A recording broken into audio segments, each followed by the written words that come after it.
अस्सलाम वालेकुम। हम अल्ट्रा वायलेट विजिबल स्पेक्ट्रोस्कोपी को डिस्कस कर रहे हैं और अल्ट्रा वायलेट विजिबल स्पेक्ट्रोस्कोपी में आज पढ़ने वाले हैं इलेक्ट्रॉनिक ट्रांजिशन को। अब ये इलेक्ट्रॉनिक ट्रांजिशन क्या होती हैं? तो इलेक्ट्रॉनिक ट्रांजिशन से मुराद ये है कि इलेक्ट्रॉन का लो एनर्जी स्टेट से हायर एनर्जी स्टेट की तरफ चले जाना, इसे कहते हैं इलेक्ट्रॉनिक ट्रांजिशन। अब इलेक्ट्रॉनिक ट्रांजिशन में हम यहाँ पर एक एग्जाम्पल के ज़रिए से बात वाज़ेह करेंगे। सबसे पहले तो मॉलिक्यूलर ऑर्बिटल थ्योरी का भी थोड़ा सा तसव्वुर ले लें हम, कि जब एक मॉलिक्यूल बनता है तो उसमें एटॉमिक ऑर्बिटल आपस में मिलते हैं और उन ऑर्बिटल्स के मिलने के नतीजा में, एटॉमिक ऑर्बिटल जब मिलेंगे तो उनके नतीजा में मॉलिक्यूलर ऑर्बिटल बनते हैं। उनमें बॉन्डिंग मॉलिक्यूलर ऑर्बिटल और एंटी बॉन्डिंग मॉलिक्यूलर ऑर्बिटल बनते हैं। तो लो एनर्जी वाले जो ऑर्बिटल होते हैं वो बॉन्डिंग मॉलिक्यूलर ऑर्बिटल होंगे और जो हायर एनर्जी वाले ऑर्बिटल होंगे उन्हें कहते हैं एंटी बॉन्डिंग मॉलिक्यूलर ऑर्बिटल। ये बातें आपको मॉलिक्यूलर ऑर्बिटल थ्योरी में पहले बताई जा चुकी हैं। तो यहाँ पर ये ऑर्बिटल है हाईएस्ट ऑक्युपाइड मॉलिक्यूलर ऑर्बिटल, जो कि बॉन्डिंग में ही शुमार किया जाएगा क्योंकि लो एनर्जी वाले जो हैं वो हाईएस्ट ऑक्युपाइड मॉलिक्यूलर ऑर्बिटल होते हैं। और फिर जो हाई एनर्जी वाले हैं वो हैं लोएस्ट अनऑक्युपाइड मॉलिक्यूलर ऑर्बिटल, ये एंटी बॉन्डिंग में होंगे। अब देखें, फ़र्ज़ किया इलेक्ट्रॉन को जब फिल करने की बारी आई तो हमने उनको होमो में फिल किया, यानी हाईएस्ट ऑक्युपाइड मॉलिक्यूलर ऑर्बिटल में फिल किया हुआ है। आप देख रहे हैं कि इनकी स्पिन सेम स्पिन के साथ ये हाईएस्ट ऑक्युपाइड मॉलिक्यूलर ऑर्बिटल में मौजूद हैं। हम इनकी एक्साइटेशन की बात करें या एक्साइटेशन की वजाहत करना चाहें तो कैसे करेंगे? अगर हम इसको एनर्जी देखें, जाहिर बात है यहाँ पे एनर्जी का गैप मौजूद है, ठीक है, यहाँ पर एनर्जी का गैप मौजूद है। बॉन्डिंग की एनर्जी जितनी कम होती चली जाएगी, एंटी बॉन्डिंग की एनर्जी उतनी बढ़ती चली जाएगी। ये बात तो आपको पहले मालूम होगी। जितना बॉन्डिंग मॉलिक्यूलर ऑर्बिटल की एनर्जी कम होगी, एंटी बॉन्डिंग की उतना ही बढ़ जाएगी और ये उन दोनों के दरमियान एनर्जी का गैप होगा। अब यहाँ पर आपको ये बात जानना है कि अगर इलेक्ट्रॉन को यहाँ से लो एनर्जी से हायर एनर्जी की तरफ जाना है, ट्रांजिशन शो करना है, तो ये क्या करेगा? एनर्जी को अब्जॉर्ब करेगा। अब एनर्जी इलेक्ट्रोमैग्नेटिक रेडिएशंस की सूरत में अब्जॉर्ब करेगा, वो अल्ट्रा वायलेट विजिबल रीजन में होगी। तो जब ये इलेक्ट्रॉन यहाँ से एनर्जी अब्जॉर्ब करेगा, यानी थोड़ी बहुत एनर्जी मिल जाए उससे काम चल जाएगा, ऐसा नहीं है। जब तक इसे इतनी एनर्जी मुयस्सर ना आ जाए कि जो इस इलेक्ट्रॉन को यहाँ पर इस हाई एनर्जी वाले ऑर्बिटल में ले जाए, तब तक ये इलेक्ट्रॉन यहाँ से एक्साइट नहीं करेगा, ये इलेक्ट्रॉन ट्रांजिशन शो नहीं करेगा। जब इसको पर्टिकुलर अमाउंट, पर्टिकुलर वेवलेंथ की रेडिएशन जो इसको यहाँ से एक्साइट करके इधर लेके जा सकती है, जब वो मिल जाएगी तो ये इलेक्ट्रॉन ट्रांजिशन शो करेंगे, ठीक है। तो जब ये ट्रांजिशन शो करते हैं तो इसके लिए बहरहाल अभी बहुत ज़्यादा डिटेल है, लेकिन उससे पहले हम सिलेक्शन रूल्स को डिस्कस करना चाह रहे हैं। यानी हमें वहाँ पर ट्रांजिशन के अंदर सिलेक्शन करना होगी। जब हम नेक्स्ट लेक्चर में इस टॉपिक को डिस्कस करेंगे तो आपको बहुत फ़ायदा होगा इस चीज़ का।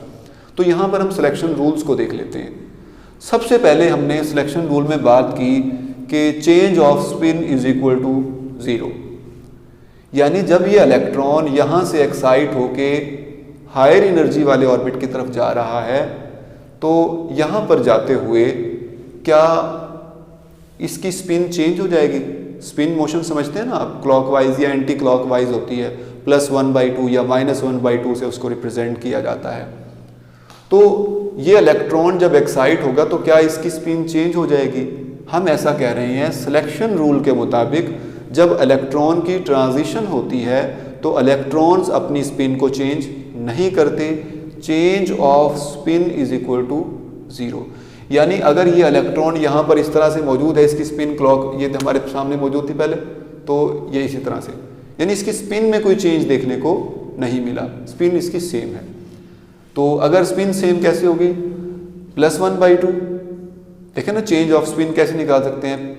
मतलब यहाँ वाली स्पिन को इधर वाली से माइनस करेंगे तो क्या हमारे पास चेंज ऑफ स्पिन आ जाएगा।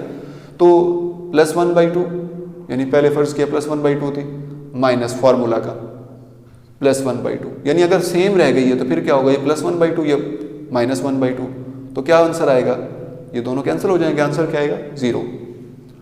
और इसी तरह से -1/2 और चेंज होने के बाद भी वो -1/2 ही है, यानी अपनी मतलब जो ट्रांजिशन के बाद भी उसकी स्पिन सेम ही रहेगी, तो उस सूरत में क्या होगा, चेंज ऑफ स्पिन 0 के इक्वल होगा। तो सिलेक्शन रूल के मुताबिक हमेशा चेंज ऑफ स्पिन ट्रांजिशन के दौरान सेम रहना चाहिए। इसके बाद हम यहाँ पर बात करेंगे सिमेट्री की। ये बात ज़रा तवज्जो से समझना है आपको। यहाँ पर हमने कुछ टर्म्स यूज़ की हैं, जीरेट और अनजीरेट। अब इनसे क्या मुराद है, ये जर्मन वर्ड से ड्राइव किया गया मुराद इवन नंबर, और अनजीरेट जो है वो ऑड को रिप्रेजेंट करता है। अब यहाँ से इस जीरेट या अनजीरेट को लिखने से क्या मुराद ले रहे हैं या सिमेट्री में इसका क्या तसव्वुर है, तो इस बात को ज़रा देख लीजिएगा। यहाँ पर हम बात कर रहे हैं कि जीरेट जो मॉलिक्यूलर ऑर्बिटल होंगे ना, उनमें या ऑर्बिटल होंगे उनमें सेंटर ऑफ सिमेट्री मौजूद होगा। सेंटर ऑफ सिमेट्री से यहाँ पर क्या मुराद लेते हैं उस बात को वाज़ेह कर देते हैं। देखिए, ये हमारे पास s ऑर्बिटल है, इसमें ये पॉजिटिव का साइन है, इसमें देखिए ये सेंटर है इसका, तमाम अतराफ में जाएं तो हर तरफ पॉजिटिव ही है। ये लोब्स के अंदर हम पॉजिटिव लिखते हैं, आपने देखा होगा, ठीक है। तो तमाम अतराफ में सेम ही सिमेट्री है, इस वजह से इसमें सेंटर ऑफ सिमेट्री मौजूद है, ठीक है। इन्वर्जन ऑफ सिमेट्री मौजूद है, ठीक है जी, यानी पॉजिटिव से पॉजिटिव ही जा रहा है, हर तरफ जिधर भी देखेंगे पॉजिटिव ही होगा। तो इससे मुराद ये है कि इसमें इन्वर्जन ऑफ सिमेट्री या फिर सेंटर ऑफ सिमेट्री मौजूद है, ठीक है। और डी ऑर्बिटल की फर्ज की बात कर रहे हैं, तो डी ऑर्बिटल में भी सेंटर ऑफ सिमेट्री मौजूद है। हम एग्जांपल के जरिए से आपको वाज़ेह करके दे रहे हैं। देखिए, अगर इनकी लोब्स बनाएं, डी ऑर्बिटल की 4 लोब्स होती हैं, तो अब ये पॉजिटिव पॉजिटिव नेगेटिव नेगेटिव इसी तरह से लिखा जाता है इसको, ये हमने अपनी मर्जी से नहीं लिखे। तो क्या होगा, फर्ज किया इसको सेंटर मान लेते हैं यहाँ से, तो ये देखिए यहाँ से अगर ये इधर आएगा सेंटर से होके तो पॉजिटिव है, यहाँ भी पॉजिटिव ही है। यहाँ से अगर इसको चेंज करें तो ये नेगेटिव टू नेगेटिव आएगा, तो यानी कि इसमें इन्वर्जन ऑफ सिमेट्री मौजूद है। एस ऑर्बिटल में भी इन्वर्जन ऑफ सिमेट्री मौजूद है, डी ऑर्बिटल में भी इन्वर्जन ऑफ सिमेट्री मौजूद है, यानी ये क्या है, जीरेट। एस ऑर्बिटल भी जीरेट की एग्जाम्पल में शुमार किया जाएगा और डी ऑर्बिटल भी जीरेट की एग्जाम्पल में शुमार किया जाएगा। फिर हम बात कर लेते हैं अनजीरेट की। ये ऑड के लिए, मतलब जर्मन वर्ड ऑड के लिए जो यूज़ किया जाता है, तो नो सेंटर ऑफ सिमेट्री या नो इन्वर्जन ऑफ सिमेट्री, जैसा कि P और F। अगर आपको याद रखना हो तो आप ऐसे लिख सकते हैं कि यहाँ पे जीरेट लिखा, यहाँ पे अनजीरेट लिखा, SPDF, इस तरह से आप इसको याद रख सकते हैं। तो P ऑर्बिटल के बारे में हम जिक्र कर रहे हैं यहाँ पर। अब P ऑर्बिटल प्लस और ये माइनस है, सिर्फ एक ऑर्बिटल बना लें यहाँ पे, इसको एक ही को बना लें। चलें, अब इसमें ये फर्ज किया सेंटर है, प्लस यहाँ पे आए तो ये माइनस है और इधर जाए तो ये प्लस है, तो क्या इसमें इन्वर्जन ऑफ सिमेट्री, क्या ये इन्वर्ट हो सकता है? नो। तो इसमें इन्वर्जन ऑफ सिमेट्री मौजूद नहीं है, इस वजह से इसे हम कहते हैं अनजीरेट ऑर्बिटल। ये एटॉमिक ऑर्बिटल है, जाहिर बात है। अगर इसको देख लें, यानी अगर फर्ज किया हम ऐसे लिख लेते हैं, माइनस ऊपर लिख लेते हैं, प्लस नीचे लिख लेते हैं, तो तब भी इसमें सेंटर ऑफ सिमेट्री मौजूद नहीं है, इन्वर्जन ऑफ सिमेट्री मौजूद नहीं है। एफ ऑर्बिटल के लिए भी ऐसा होगा, जाहिर बात है, कॉम्प्लिकेटेड शेप होती है तो हम उसको बनाने की जहमत नहीं यहाँ पे कर रहे। यानी आपको सिर्फ तसव्वुर समझाना था कि जीरेड और अनजीरेड से क्या मुराद ले रहे हैं यहाँ पे। अभी हमने यहाँ पे जिक्र किया कि मॉलिक्यूलर ऑर्बिटल थ्योरी के मुताबिक जब एटॉमिक ऑर्बिटल आपस में मिलते हैं तो उनके मिलने के नतीजे में, एटॉमिक ऑर्बिटल के मिलने के नतीजे में बॉन्डिंग और एंटी बॉन्डिंग मॉलिक्यूलर ऑर्बिटल बनते हैं। हम हाइब्रिडाइजेशन की बात नहीं कर रहे, हाइब्रिडाइजेशन में एटॉमिक ऑर्बिटल ही बनते हैं, एटॉमिक ऑर्बिटल के मिलने से हाइब्रिड ऑर्बिटल बनते हैं। लेकिन यहाँ पे हम बात कर रहे हैं कि एटॉमिक ऑर्बिटल जब आपस में मिल रहे हैं तो उनके फर्ज के एटॉमिक ऑर्बिटल है, ये भी एटॉमिक ऑर्बिटल है, ये भी एटॉमिक ऑर्बिटल है, इन दोनों के मिलने से मॉलिक्यूलर ऑर्बिटल बने। इनमें ये बॉन्डिंग होगा लो एनर्जी वाले और ये होंगे एंटी बॉन्डिंग, ठीक है जी। बॉन्डिंग और एंटी बॉन्डिंग की बात कर ली तो आपको पता ये चला कि बॉन्डिंग की एनर्जी लो होती है। देखिए, अगर हम एनर्जी को इस तरह से ग्राफ बना दें, एनर्जी। तो बॉन्डिंग की एनर्जी कम रहेगी और एंटी बॉन्डिंग की एनर्जी ज्यादा रहेगी। और अगर हम यहाँ पे नॉन बॉन्डिंग का जिक्र करें तो नॉन बॉन्डिंग इलेक्ट्रॉन यानी कि जो बॉन्ड बनाने में हिस्सा नहीं लेते, तो उनके लिए यहीं पे कुछ अगर है तो इलेक्ट्रॉन यहीं पे उसको रिप्रेजेंट कर लिया जाता है, जो भी होते हो। तो खैर उसका तस्वर पहले मॉलिक्यूलर ऑर्बिटल थ्योरी में दे दिया गया है। तो बॉन्डिंग, एंटी बॉन्डिंग और नॉन बॉन्डिंग के बारे में आपको बता दिया गया। अब हम बॉन्डिंग एंटी बॉन्डिंग में देखना चाहते हैं कि कौन से जीरेड होंगे, कौन से अनजीरेड होंगे। तो हम यहाँ पे पाई ऑर्बिटल की बात कर रहे हैं, पाई बॉन्ड बनने की बात कर रहे हैं। तो पाई बॉन्ड जारी बात है साइड वाइज ओवरलैपिंग से बनता है। तो ये एक पी ऑर्बिटल है, ये दूसरा पी ऑर्बिटल है। हमें ये बात मालूम है कि जब बॉन्डिंग मॉलिक्यूलर ऑर्बिटल बनते हैं तो उस दौरान सेम लोब्स, यानी सेम जो चार्ज लिखा हो ना, ये सेम लोब्स आपस में मिलती हैं। तो देखें यहाँ पे पॉजिटिव पॉजिटिव से मिलेगा, नेगेटिव नेगेटिव से मिलेगा, तो बॉन्डिंग मॉलिक्यूलर ऑर्बिटल बनेंगे। इसी तरह से एंटी बॉन्डिंग मॉलिक्यूलर ऑर्बिटल कब बनेंगे? जब डिफरेंट लोब्स आपस में मिलती हैं, यानी ये लोब इस तरह से इसके साथ मिल जाए, ये इसके साथ मिल जाए तो बॉन्डिंग, ये इसके साथ मिले और ये इसके साथ ओवरलैप करे तो एंटी बॉन्डिंग। ठीक है जी।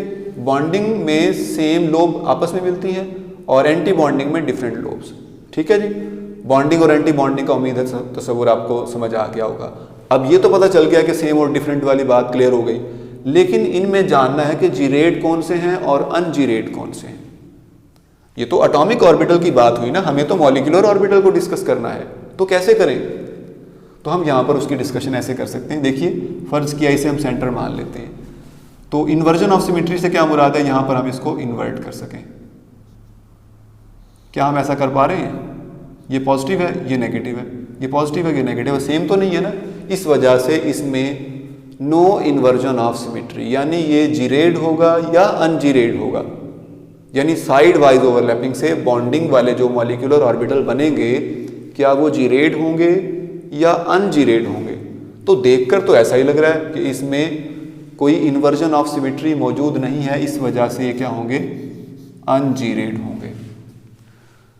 हम पाई बॉन्ड की बात कर रहे हैं और पाई बॉन्ड के हवाले से पाई स्टार के जो एंटी बॉन्डिंग मॉलिक्यूलर ऑर्बिटल बनेंगे उनके हवाले से देखिएगा। इसे फर्ज किया हम सेंटर मान लेते हैं, तो यहाँ पे देखिए क्या हम इन्वर्ट कर सकते हैं? इन्वर्जन ऑफ सिमेट्री मौजूद है, positive to positive, negative to negative. तो यहाँ पर अगर हम उसको इन्वर्ट कर रहे हैं तो इसमें इन्वर्जन ऑफ सिमेट्री मौजूद है, यानी कि ये क्या है? जीरेड। तो ये तो पाई बॉन्ड के हवाले से बात हुई। अब हम बात करेंगे सिग्मा बॉन्ड के हवाले से। सिग्मा में बॉन्डिंग की पहले बात कर लेते हैं। हमने बॉन्डिंग के हवाले से बताया हुआ है कि सेम टाइप्स ऑफ लोब आपस में इंटरेक्ट करती हैं। तो देखिए, नेगेटिव नेगेटिव आपस में इंटरेक्ट करेगी या पॉजिटिव पॉजिटिव आपस में इंटरेक्ट करेगी तो सिग्मा बॉन्डिंग मॉलिक्यूलर ऑर्बिटल बनेंगे। तो देखिए, नेगेटिव नेगेटिव आपस में मिलेंगे तो ये हमारे पास इसका मॉलिक्यूलर ऑर्बिटल बन जाएगा। और यहाँ पे देखिए, अगर हम इसको सेंटर मान लेते हैं तो क्या इसमें इन्वर्जन हो सकती है या नहीं हो सकती? इसमें inversion of positive to positive आ रहा है, तो इसमें क्या मौजूद है? इन्वर्जन ऑफ सिमेट्री मौजूद है। ठीक है, तो ये क्या है? जीरेड या अनजीरेड? तो अगर इसमें इन्वर्जन ऑफ सिमेट्री मौजूद है तो ये क्या हो गया? जीरेड। ठीक है जी। हाँ, इसको जी लिखना है हमने, क्यों नहीं, ये लीजिए। और सिग्मा स्टार की अगर हम बात करें तो इसमें डिफरेंट लोब्स आपस में मिलेंगी। और देखिए, अब अगर इसको सेंटर मान लेते हैं हम लोग, ये सेंटर है हमारे पास, तो ये पॉजिटिव टू नेगेटिव, क्या इसमें सिमेट्री, इन्वर्जन ऑफ सिमेट्री मौजूद है? नहीं, इसमें कोई सिमेट्री मौजूद नहीं है, तो ये क्या हो गया? अनजीरेड। ठीक है जी। तो सिलेक्शन रूल में स्पिन, चेंज ऑफ स्पिन 0 है, सिमेट्री जीरेड और अनजीरेड के हवाले से आपको बता चुके हम लोग। अच्छा, अब हम del L is equal to ±1। अब यहाँ पे ना दो तरह की जो ट्रांजिशन इन्वॉल्व हैं, लेपोरेट अलाउड ट्रांजिशन और लेपोरेट फॉरबिडन ट्रांजिशन। हम ना सिग्मा टू सिग्मा स्टार की बात करें या पाई टू पाई स्टार की बात करें तो उन्हें ट्रांजिशन को कहते हैं अलाउड ट्रांजिशन। वो ट्रांजिशन जो मुमकिन है, होती हैं। सिग्मा से इलेक्ट्रॉन एक्साइट हो जाएं, ट्रांजिशन शो करें सिग्मा स्टार में, पाई से इलेक्ट्रॉन ट्रांजिशन शो करें पाई स्टार में, ये ट्रांजिशन होगी अलाउड ट्रांजिशन। ठीक है जी। तो जीरेड टू अनजीरेड या ungerade to gerade. Laporte forbidden transition, n to sigma star और n टू पाई स्टार जो ट्रांजिशन होती हैं उसे कहते हैं लेपोरेट फॉरबिडन ट्रांजिशन। ये G टू G हो सकती हैं, जीरेड टू जीरेड या अनजीरेड टू अनजीरेड हो सकती हैं। ठीक है जी। अब यहाँ पर एनर्जी के हवाले से बात करेंगे। जाहिर बात है Planck's quantum theory E is equal to H nu, तो यहाँ पर एनर्जी का ताल्लुक है ना फ्रीक्वेंसी के साथ। ये किस फ्रीक्वेंसी की, किस वेवलेंथ की रेडिएशन को अब्जॉर्ब करेंगे। देखें, अगर इलेक्ट्रॉन एनर्जी अब्जॉर्ब करके ट्रांजिशन, यानी कि उनको इतनी एनर्जी रेडिएशन से मिल रही है कि वो इलेक्ट्रॉन ट्रांजिशन शो कर सकें, मुतल्लिका ऑर्बिट तक ले जाने में उनकी मदद करें तो ट्रांजिशन शो करेंगे, अदरवाइज वो ट्रांजिशन शो नहीं करेंगे। तो हमने लिखा del is equal to H we.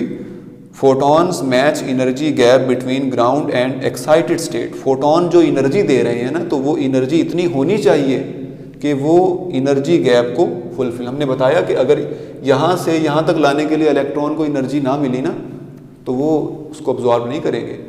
हाँ, अगर वो उनको इतनी एनर्जी दे सकते हैं तो फोटोन को फ़ौरन से अब्जॉर्ब करेंगे और ट्रांजिशन शो करेंगे। ठीक है। Del mu is equal to 0, यानी डायपोल मोमेंट के हवाले से बात करने वाले हैं। एनिसोट्रोपिक चेंज इन डिस्प्लेसमेंट, तो हमने यहाँ पे लिखा है transition which give no change in dipole moment, zero intensity. Zero intensity होती है उनकी, यानी जिनमें चेंज ऑफ डायपोल मोमेंट शुमार नहीं होता, उन्हें फॉरबिडन ट्रांजिशन भी कहा जाता है। यानी n टू सिग्मा स्टार और n टू पाई स्टार, ये ट्रांजिशन फॉरबिडन ट्रांजिशन कहलाती हैं। क्लियर है जी। तो इस तरह से हमारे पास एक मुकम्मल सिलेक्शन रूल के हवाले से बात हो चुकी कि इलेक्ट्रॉन की ट्रांजिशन किस तरह से होगी। तो नेक्स्ट हम देखेंगे कि आया ये ट्रांजिशन किस तरह की है। अभी हमने ट्रांजिशन के हवाले से सिर्फ सिलेक्शन रूल का ही जिक्र किया है। नेक्स्ट इंशाल्लाह हम इसमें ट्रांजिशन की मुकम्मल डिटेल में बात करने वाले हैं। नेक्स्ट लेक्चर तक के लिए खुदा हाफ़िज़।